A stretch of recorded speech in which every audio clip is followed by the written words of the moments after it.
Most people believe a debt crisis ends in collapse. That's the assumption drilled into us by history books, financial commentators, and every warning headline predicting a doomsday moment for America. But what if the real danger isn't a collapse at all? The mystery begins with a simple question: how can something mathematically unsustainable persist with such eerie stability? To understand how this spiral works, we need to go back long before modern commentators sounded alarms. Because the structure behind America's debt machine was not built overnight. It was assembled step by step, law by law, crisis by crisis, each moment acting as a catalyst for a deeper transformation. And somewhere between wars, recessions, and political battles, the United States quietly built the most powerful debt-based wealth extraction engine in world history. It begins in the early 20th century when America faced a fundamental problem: rapid growth mixed with chaotic financial markets. Banks created credit freely, booms surged, busts followed, and the government had almost no tools to manage the violent swings of capitalism. The solution, or what seemed like a solution, was centralization. In 1913, the Federal Reserve was born. Over time, these tools expanded the government's ability to create money, influence credit, and ultimately shape the flow of wealth.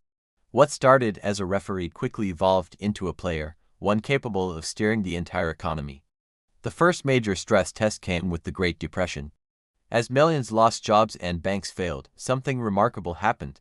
Debt didn't collapse, it grew. Government borrowing became the lifeline, the stimulus, the rescue operation. It could also reposition power. The lesson of the 1930s was clear: debt was not a temporary tool, it was a permanent lever. The Bretton Woods system pegged currencies to the dollar, and the dollar to gold. For the world to grow, America needed to supply dollars. To supply dollars, it needed deficits. The strange paradox was that American debt became global money. But the gold link could not survive forever. Excessive spending during the Vietnam War and Great Society programs began to reveal the limits of the system. By 1971, foreign governments demanded gold redemptions faster than America could cover them. Debt no longer needed physical backing, it needed only belief. This shift unlocked a new dynamic. Money became fully abstract. And when money is abstract, debt can expand with almost no constraint. During the 1980s, the U.S. embraced this new paradigm. Deregulation, tax cuts, rising military spending, and financial innovation accelerated debt creation. Wall Street discovered how to package loans, securitize them, and trade them globally. Consumption became the engine of economic expansion, and credit became the fuel. Every boom required more leverage than the last. Every downturn was met with interventions that expanded debt further. The spiral had begun. By the 1990s, the U.S. economy appeared unstoppable. But behind the scenes, a pattern emerged. Whenever markets stumbled, the Fed intervened. Rate cuts, liquidity injections, emergency support. These actions prevented collapses but also taught investors an unspoken rule: risk would be absorbed by the system. And when risk is removed, leverage increases. Debt became not just a tool, but an expectation. Then came the dot-com crash. Millions of investors lost money, but the broader system did not fall apart. Instead, debt enabled the rebound. Low interest rates encouraged borrowing. Mortgage lending surged, homeownership soared, and a new myth formed: real estate prices never fall. This myth became the foundation for the next phase of America's debt spiral, the illusion of permanent growth. The 2008 financial crisis shattered that illusion, revealing the true scale of the debt machine.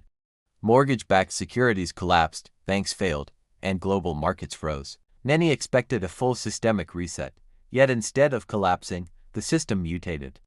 Bailouts, quantitative easing, and zero interest rates stabilized the structure but also rewired it. Quantitative easing was more than a policy, it was a psychological shift. By creating money to buy government debt, the Fed proved that deficits did not require traditional financing. Money became a claim on future debt. This cycle accelerated dramatically in the 2010s. Stocks soared, wealth inequality widened. Corporations borrowed cheap money to buy back shares, enriching executives while hollowing out balance sheets. Consumers relied on credit for cars, education, and everyday expenses. Government spending increased, yet each time analysts warned of collapse, it did not arrive. Because collapse was no longer allowed, Debt expansion was the remedy for every slowdown. Then came 2020. The pandemic triggered the fastest market crash in modern history but also the fastest recovery. Trillions were injected into the economy. Stimulus checks, expanded unemployment benefits, emergency lending programs, and unlimited quantitative easing formed a wall of money unlike anything seen before. The message was unmistakable. No matter the crisis, debt would not just increase, it would explode. Households struggled while asset owners prospered. The wealth extraction mechanism became undeniable. Debt was not collapsing the system, it was redistributing value upward. And for those who controlled leverage, interest flows, and asset appreciation, the spiral was a feature, not a flaw. By 2023, U.S. national debt crossed $33 trillion, then $34 trillion, then $35 trillion at a pace that would have been unimaginable decades earlier. Analysts warned that interest payments alone were becoming one of the largest federal expenses. But rather than confront the problem, policymakers normalized it. They extended debt ceilings, issued more bonds, and relied on foreign and domestic buyers to absorb the supply. The system continued because belief continued. And here's where the deeper twist emerges. America's debt system is not designed to collapse. It's designed to perpetuate, because collapse would destroy the very wealth concentrated through leverage. Instead, the system is structured to slowly extract value through inflation, taxation, interest payments, and asset appreciation, all mechanisms that redistribute wealth away from wage earners and toward capital holders. Inflation acts as a silent tax. As prices rise, debts shrink in real terms. Every savings account erodes, but every loan becomes easier for the borrower to repay if the borrower is the government or a major corporate entity. Inflation is not a side effect, it is part of the extraction design. Interest payments form the second extraction channel. As the national debt grows, so do the payments to bondholders, many of whom are wealthy individuals, corporations, and financial institutions. Money flows upward through these payments, concentrating wealth in the hands of those who own the debt rather than those who pay for it through taxes and inflation. The third mechanism is asset inflation, which benefits those who already own assets. When the Fed intervenes to prevent market downturns, stocks, real estate, and other financial instruments rise in value. Those with capital see gains, those without fall further behind. Debt ensures markets never truly clear, preserving asset values at all costs. What about the risks? Traditional theory says rising debt eventually triggers default, hyperinflation, or collapse. But the U.S. is unique. It controls the world's reserve currency. It borrows in its own money. Global demand for dollars forces other nations to absorb American debt. Instead of collapsing, the cycle externalizes its pressure. Other nations hold U.S. debt because they need dollars. And America issues dollars because it needs debt. This interdependence creates a strange stability. Not healthy stability, but durable stability. The system may distort markets, increase inequality, and weaken purchasing power, but it does not break. Every crisis becomes justification for more debt. Every intervention becomes a precedent. Every precedent becomes a new baseline. The most striking parallel today is Japan, where decades of high debt never triggered collapse. Instead, it triggered stagnation, asset dependence, and monetary intervention as the norm. America appears to be heading down a similar path, but with global leverage and a far more aggressive political environment. Another parallel is the Roman Empire, which funded expansion through debasement rather than borrowing. Instead of defaulting, Rome extracted wealth through inflation until its currency lost credibility. When the underlying belief system eroded, collapse followed. The difference today is that America's belief system is global, not local. So where does this lead? Not imminent collapse. Not hyperinflation, not default. Instead, a slow grind where debt expands, wealth concentrates, and economic shocks trigger larger and larger interventions. The system will continue extracting value from the bottom and middle to maintain stability at the top. It's a spiral, not downward into collapse, but inward toward consolidation.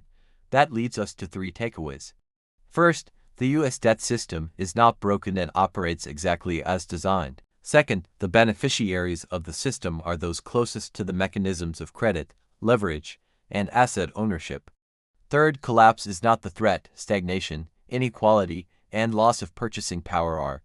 The warning is simple: Systems that rely on perpetual intervention eventually lose the ability to function without it.